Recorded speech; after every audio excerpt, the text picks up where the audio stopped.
Mari kita lihat indikasi kebangkitan PKI, saudara, yang ada di Indonesia ini. Kita mulai dari yang pertama. Kita semua sama tahu ada kelompok yang begitu ngotot menuntut pencabutan TAP MPRS nomor 25 tahun 1966. Kalau TAP MPRS ini dicabut, yang diuntungkan adalah keluarga besar PKI. Ini indikasi, saudara. Enggak mungkin yang bukan PKI menuntut pencabutan daripada TAP MPRS tersebut. Karena kalau TAP MPRS nomor 25 tahun 66 dicabut, yang untung bukan umat Islam, yang untung bukan tentara, yang untung bukan polisi, bukan, yang untung bukan negara, yang untung adalah kader-kader PKI. Nah, sekarang yang kedua, saudara, sebelum tahun 1998, sejarah pengkhianatan PKI di Madiun 1948 maupun G30S PKI 1965 itu tercantum, diceritakan dalam sejarah Indonesia, masuk dalam kurikulum. Jadi dari tahun 1965 sampai 1998, sejarah pengkhianatan PKI merupakan bagian daripada kurikulum pendidikan untuk pelajaran sejarah Indonesia.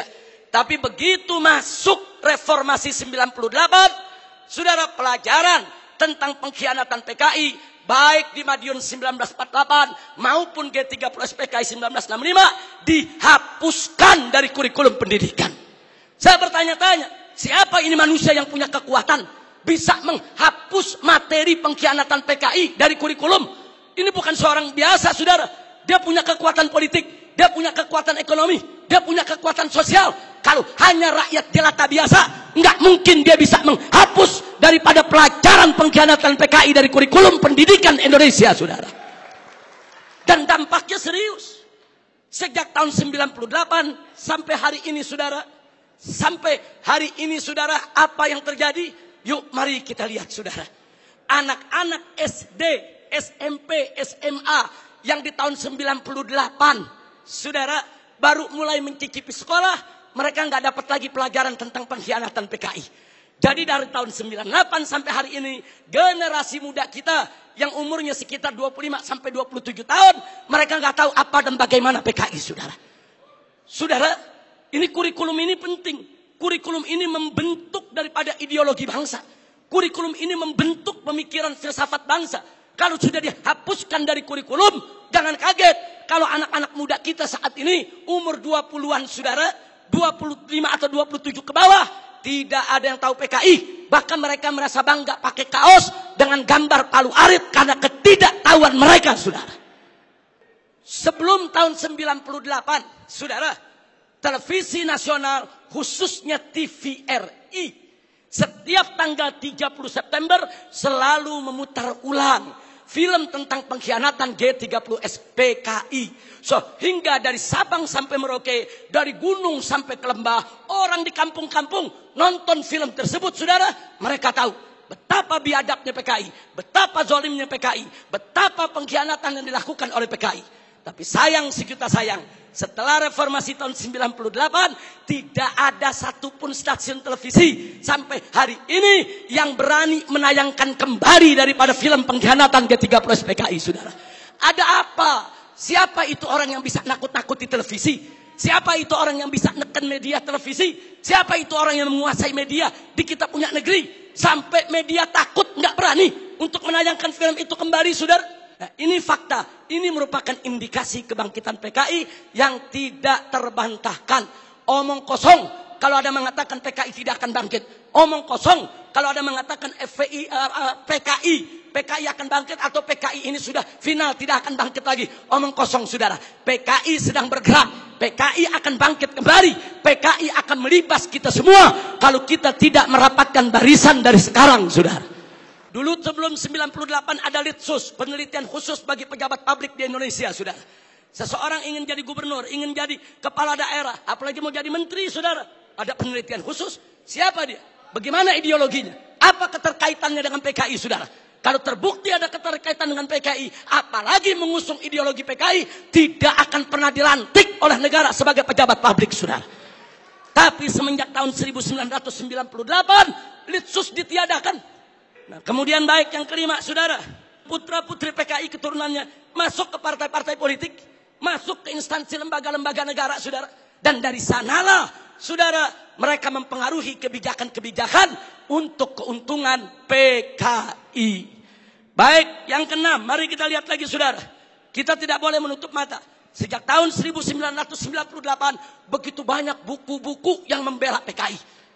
Dibagikan secara gratis, dijual dengan bebas di toko-toko buku, saudara. Pemerintah kita nggak mampu untuk melakukan tindakan apapun. Real, fakta, saudara. Bahkan ada satu anggota dewan, pimpinan satu komisi di DPR RI, saudara, begitu bangga mengarang buku mengatakan dengan judul "Aku Bangga Jadi Anak PKI". Nggak sampai di situ, bahkan dia karang buku lagi dengan judul "Anak PKI Masuk Parlemen". Seolah-olah dia ingin meledek semua yang anti PKI. Manusia-manusia Indonesia yang anti PKI, ada urusan apa dengan kalian? Aku bangga jadi anak PKI.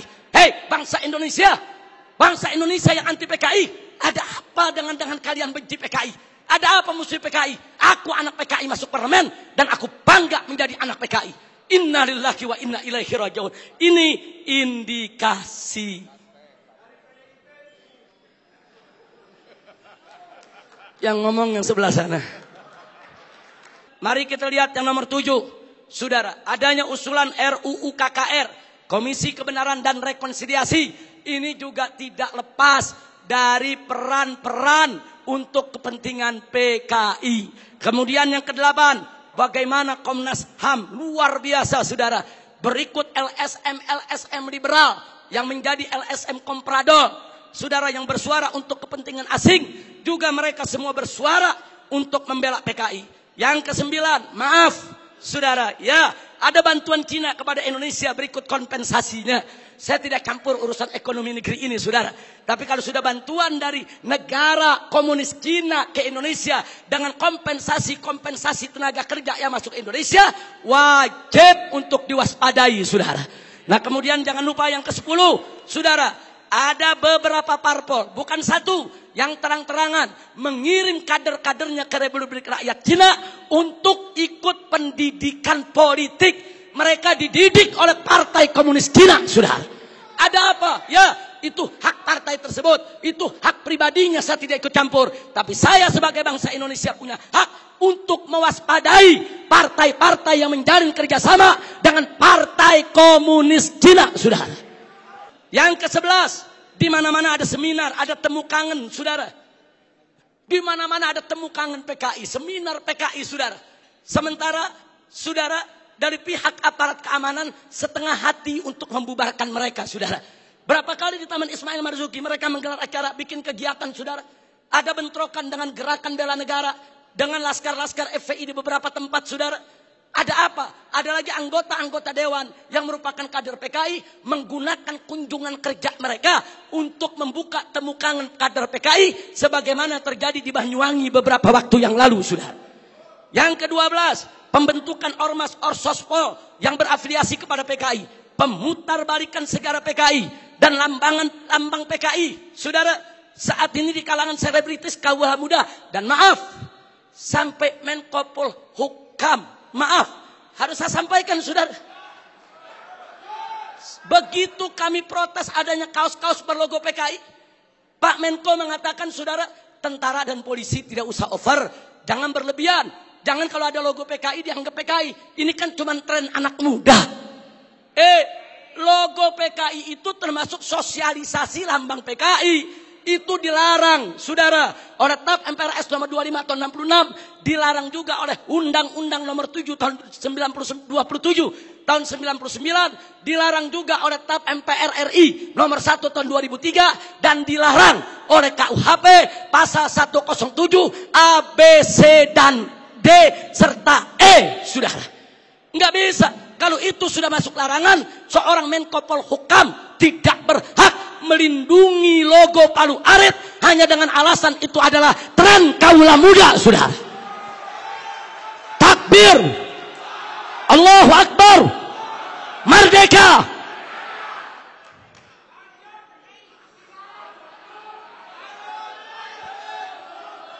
Baik, yang ke-15, saudara. Belum lama ini, saudara, ada usulan konyol. Penghapusan kolom agama dari KTP, saudara. kalau kolom agama dihapuskan dari KTP, saudara, maka ini merupakan kesempatan bagi kalangan ateis, bagi kalangan PKI untuk tidak lagi mencantumkan agamanya, saudara. Ini berbahaya. Ini merupakan indikasi kebangkitan PKI. Baik, yang ke-16, saudara. Dorongan untuk minta maaf kepada PKI. Ada apa? Saya ditanya sama wartawan, Habib Rizik, ini bagaimana sikap FPI kalau presiden sampai minta maaf kepada PKI? Saya jawab, kalau presiden ngotot meminta maaf kepada PKI, saya usul sekalian saja minta maaf sama Belanda dan Jepang. Jangan tanggung-tanggung minta maaf, saudara. Minta maaf saja. Belanda, maaf dulu pejuang kami membunuh tentara Belanda. Jepang, maaf dulu gerilyawan kami membunuh Anda. Minta saja sekalian maaf kepada Belanda dan Jepang, saudara. Belanda dan Jepang itu penjahat, saudara. Sebagaimana PKI, bukan kita yang minta maaf kepada Belanda dan Jepang. Bukan kita yang minta maaf kepada PKI. PKI yang harus minta maaf kepada bangsa Indonesia, saudara. Baik, kemudian berikut yang ke-17, saudara. Maaf, sekarang ini ada jargon revolusi mental. PDIP juga. Kalau yang dimaksud revolusi mental adalah revolusi akhlak, revolusi moral, revolusi budi pekerti, dari tidak baik menjadi baik, tentu kami dari FPI akan sangat-sangat mendukung. Tapi kalau yang dimaksud revolusi mental adalah membebaskan jiwa dari ikatan agama, membebaskan jiwa daripada aturan hukum Tuhan, sebagaimana yang pernah disuarakan oleh Karl Marx, sebagaimana di tahun 50-an pernah dikampanyekan oleh PKI. Ini jargon PKI dulu, saudara. Nah, kalau itu yang dimaksud, kami menolak istilah revolusi mental kalau hanya memberikan kesempatan kepada PKI untuk bangkit, ya, kawan. 19, saudara. Saat ini di beberapa karnaval, bagaimana tokoh-tokoh PKI, saudara, seperti Aidit, seperti Nyoto, saudara, itu dibawa-bawa, diusung-usung. Bahkan dalam karnaval peringatan HUT RI di Madura, saudara, di Sumatera Barat, kemudian di Jawa Timur. Ada apa kalau ini bukan indikasi kebangkitan mereka? Dan yang ke-19, saudara, maaf, beberapa waktu yang lalu juga ada simposium di Arya Duta. Saudara, ya, tujuan pemerintah baik, dimonopoli oleh pemerintah, bagus tujuannya, saudara. Tapi sayang sejuta sayang, saudara, ternyata simposium tersebut, saudara, hanya menguntungkan kader-kader PKI ketimbang kader-kader bangsa Indonesia sendiri, saudara. Nah, karena itu, saudara, yang terakhir, yang ke-20, saudara. Ada jenderal PKI. Yang terakhir, saya sedih, kecewa bercampur marah. Begitu saya saksikan di ELC, saudara, Indonesia Lawyer Club, di salah satu sebuah stasiun televisi, saudara, ada tokoh yang mengatakan kalau PKI itu hanya korban. Kalau PKI itu korban, penjahatnya siapa? Kalau PKI korban, berarti penjahatnya NU, penjahatnya Banser, penjahatnya Masumi, penjahatnya tentara, penjahatnya Polri, penjahatnya negara, saudara. Nah, maka itu, saudara, ya kalau korbannya PKI, berarti penjahatnya Nahdlatul Ulama NU, berarti penjahatnya Muhammadiyah. Enaknya, saudara, umat Islam ini dianggap semua sebagai pelaku kejahatan. Ini kita tidak terima. Kepada yang bersangkutan, kalau ingin simpatik kepada PKI itu urusanmu. Tapi jangan coba-coba mengatakan mereka korban.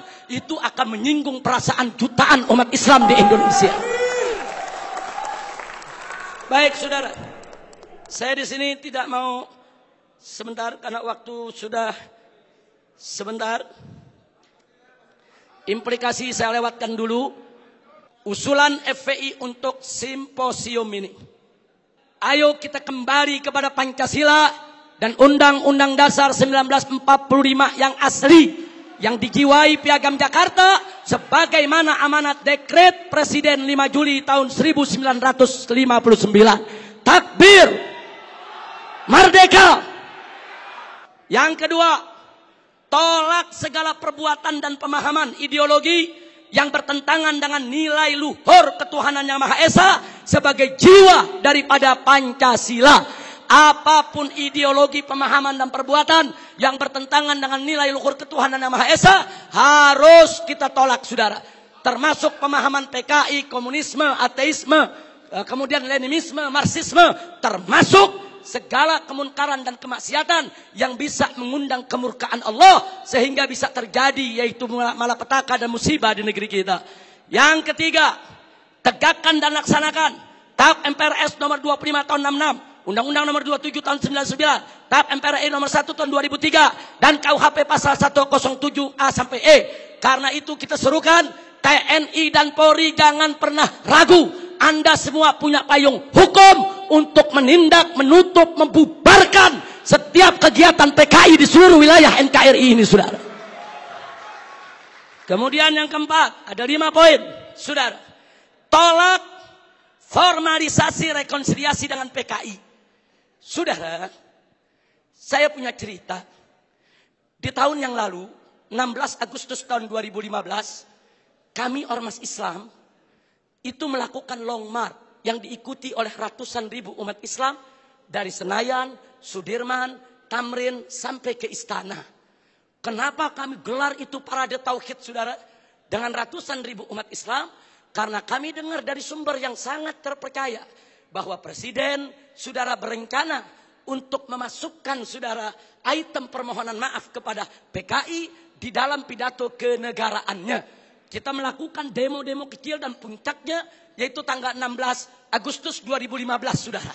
Nah, lalu apa, saudara? Di situ umat Islam sepakat kalau Presiden Jokowi tetap ngotot meminta maaf kepada PKI atas nama negara, kami akan serukan umat Islam, saudara, dan seluruh bangsa Indonesia dari Sabang sampai Merauke, kita turun ke jalan lengserkan siapapun presiden yang membela PKI, saudara.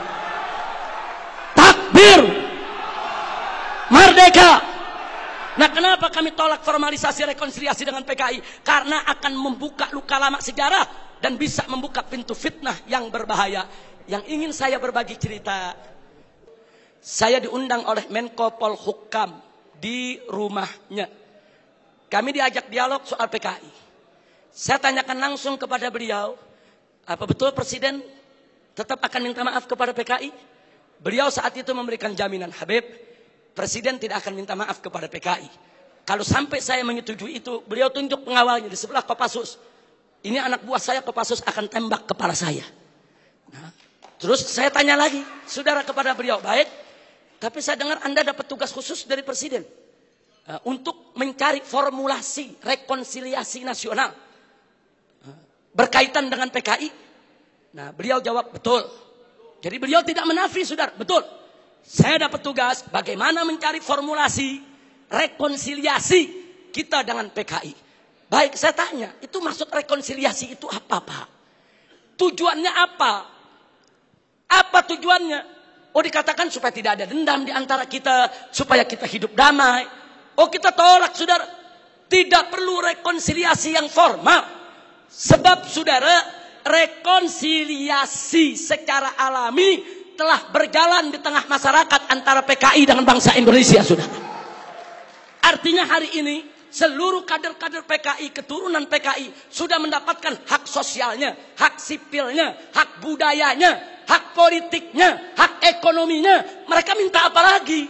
Mereka jadi pejabat bisa, jadi pengusaha bisa. Mereka udah nggak diganggu oleh umat Islam, saudara.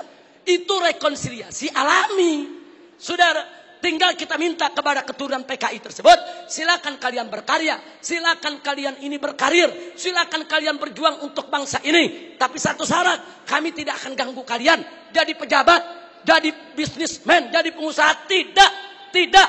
Tapi syarat, jangan lagi bangkitkan ideologi komunis, jangan lagi bangkitkan partai komunis di Indonesia.